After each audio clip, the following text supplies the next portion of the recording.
ब्रह्मा जी चरणों में लौटकर हाथ जोड़कर गदगद वाणी से कांप रहे हैं ब्रह्मा जी। कृतांजलि प्रशयवान समाहिता सवे पथुर गदगद यईल तेलया। कंपायमान होकर हाथ ब्रह्मा कांप रहे हैं। हे प्रभु, एकमात्र आप ही स्तुति करने योग्य हो। मैं आपके सांवले चरणों में बार बार नमस्कार करता हूं। आपका ये श्रीअंग जो वर्षाकालीन मेघ के समान श्यामल है, इस पर स्थिर बिजली के समान झिलमिल झिलमिल करता हुआ पीतांबर शोभा पा रहा है। आपके गले में ब्रज की घुंघची की माला, प्रभु को वृंदावन ब्रज के पुष्प बहुत पसंद है। पसंद की चीज अगर अर्पित करो तो बहुत अच्छा है। उतना प्रभु बाहर के पुष्पों से प्रसन्न नहीं होते जितना वृंदावन के गुंजावतंस परिपिच्छल सन्मुखाय।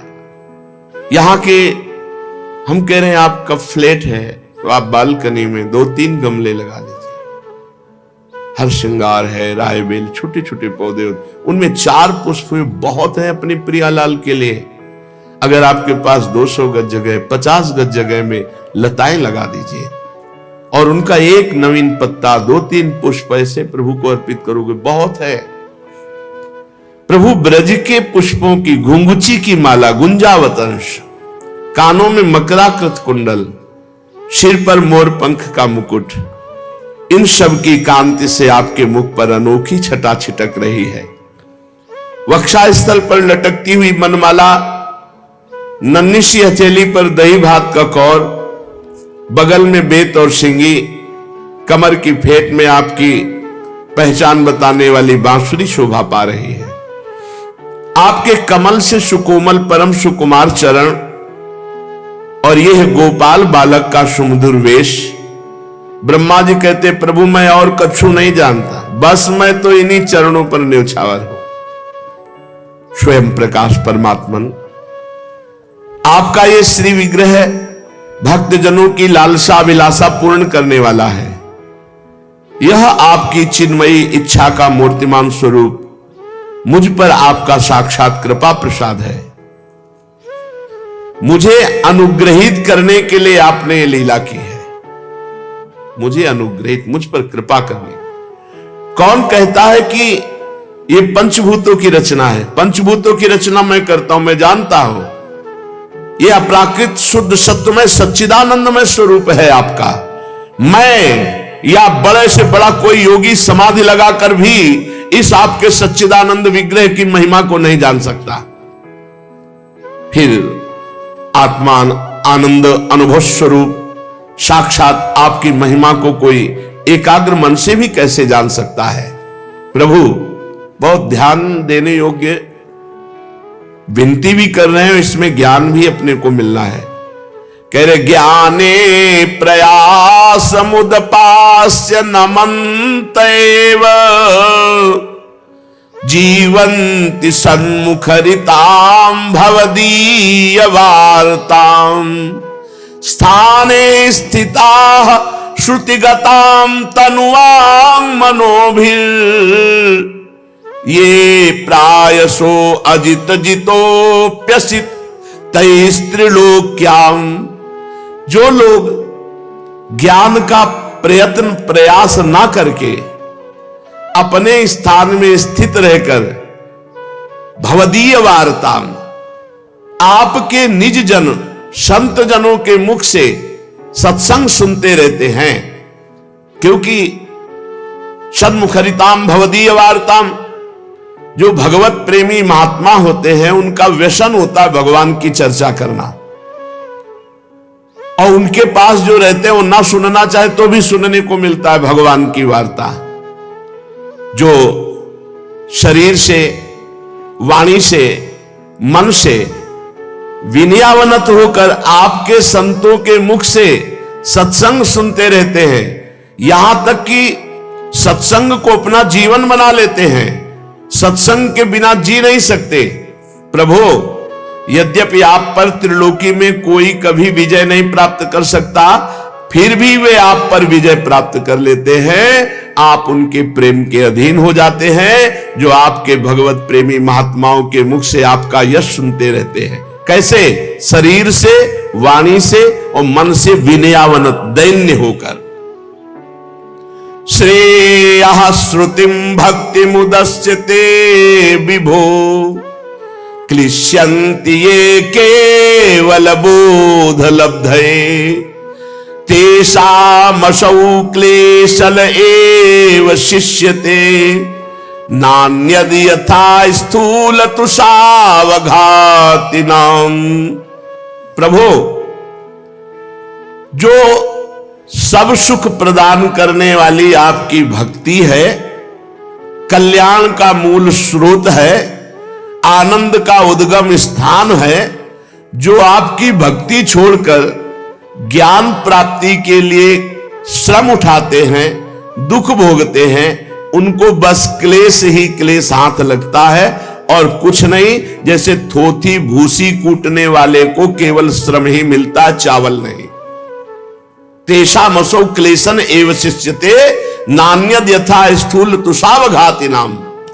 पुरेह भूमन बहवोऽपि योगिनस् त्वदर्पितेहा निज कर्म लब्धया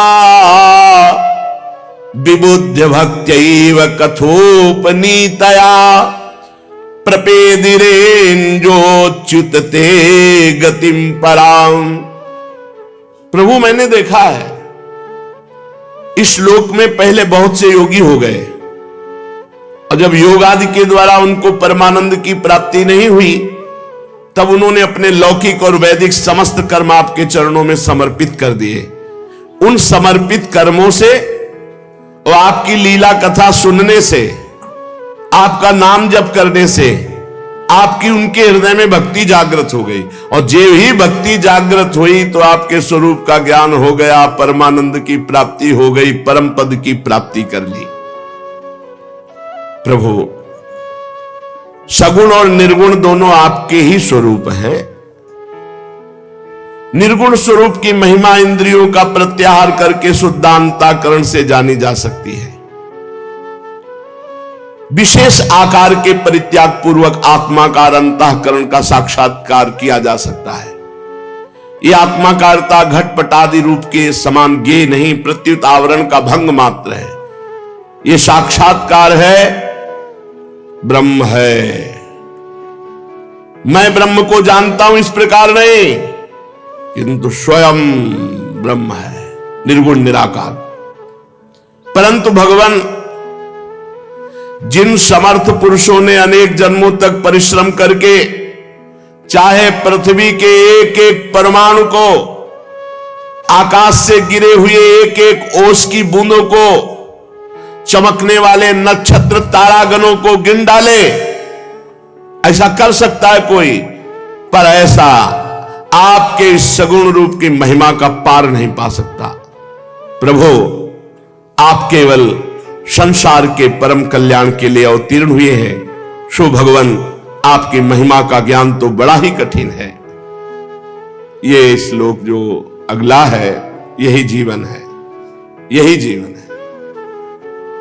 एक संत भगवान, नाम स्मरण नहीं आ रहा, वो कैंसर से भयानक पीड़ित, रामकृष्ण मिशन में भयानक पीड़ा में, जब दर्शन करने गए, बस हृदय में नाम है, जबान पे नहीं आ रहा, तो उन्होंने उनसे पूछा, महाराज जी आप बहुत कष्ट में हैं। ऐसे जांघें हो गई थी, पेट ऐसा हो गया था, पेट में कैंसर था, अपार पीड़ा, एकदम पीत वर्ण, पीले शरीर, मतलब बस जाने ही वाले थे, थोड़ी ही समय में चले गए थे। भागवत निवास में उनका शरीर पूरा हुआ था। उन्होंने श्लोक सुनाया उस अवस्था में, तत्तेनुकंपां सुस्मीक्ष्माणो भुञ्जान एवात्मकृतं विपाकं हृद्वाग्वपुर्भिर्विदधन् नमस्ते जीवे तयो मुक्ति पदे सदाय भाग। ये भक्त की महिमा होती है। ऐसी भयानक पीड़ा में श्लोक बताया और इसकी व्याख्या की।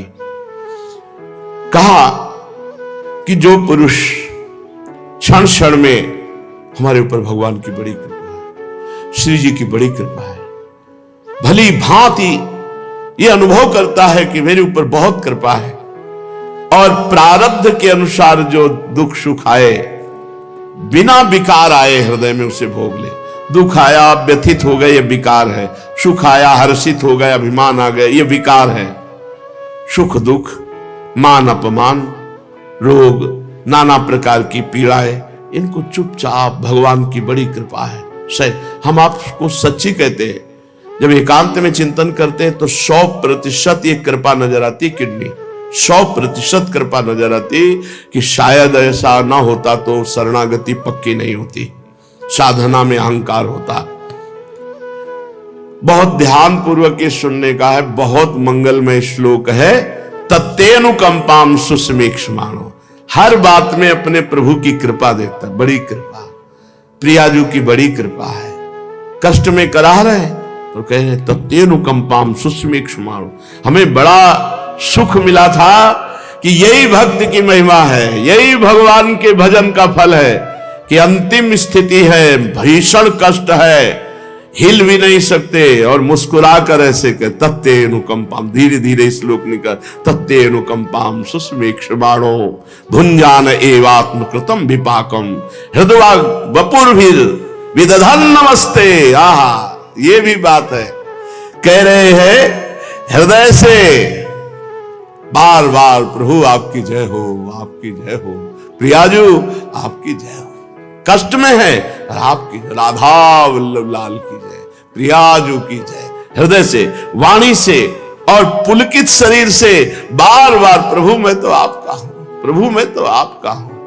आए हुए दुख सुख को निर्विकार भाव से जो भोग लेता है, बहुत ये काम का श्लोक है, बहुत काम का श्लोक है। साधक विचलित नहीं होगा अगर इस श्लोक को समझ ले।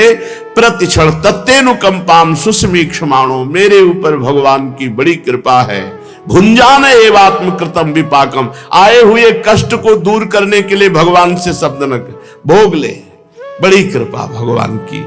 और हृदय से, वाणी से और शरीर से बार बार पुलकित होकर जय हो, नमस्कार प्रभु, प्रणाम, आपकी जय हो, आपका विधान मंगलमय है। तो क्या मिलता है? बोले जीवे तयो मुक्ति पदे सदाय भाग, जीते हुए वो मुक्ति पद को प्राप्त हो गया, मुक्ति पद को प्राप्त। बस यही है समझने का विषय। हर समय नाम जप करो और हर समय मेरे ऊपर प्रभु की बड़ी कृपा। कोई मार दिया, कोई गिर गए, हमने एक संत को देखा कि वो सीढ़ी से कई सीढ़ी नीचे गिरा, दौड़ के गए, उनको उठाया गंगा के किनारे की बात, वो बड़ी कृपा, निपट गए, बड़ी कृपा। उनका क्या निपट गए? मार, बोले प्रारब्ध था, निपट गया, बड़ी कृपा।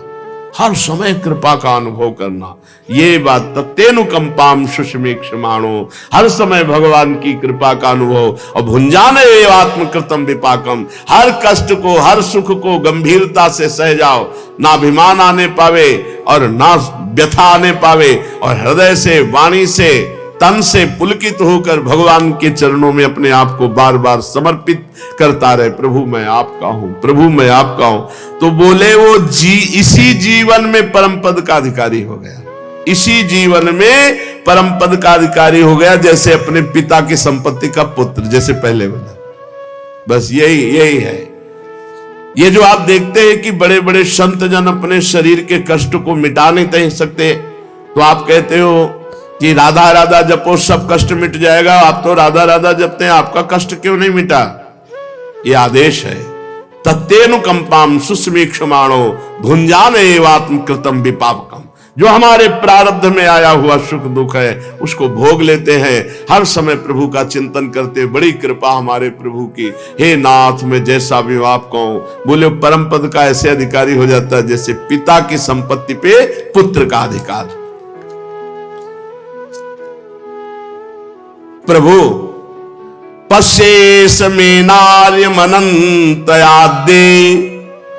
परात्मनि त्वय्यपि मायि मायिनी मायां वितत्येक्षितुमात्म वैभवम् अहम क्रिया नैच्छमिवार्चि रगंगनौ। प्रभु मेरी दृष्टता तो देखो, मेरी दृष्टता देखो। आप अनंत आदि परमात्मा पुरुष, महामहिमा में पुरुषोत्तम हो, आपकी ही कृपा से मुझे सामर्थ्य मिली। मैं अपनी माया आपके ऊपर फेंक रहा था। मेरी दृष्टता, कुटिलता देखो प्रभु।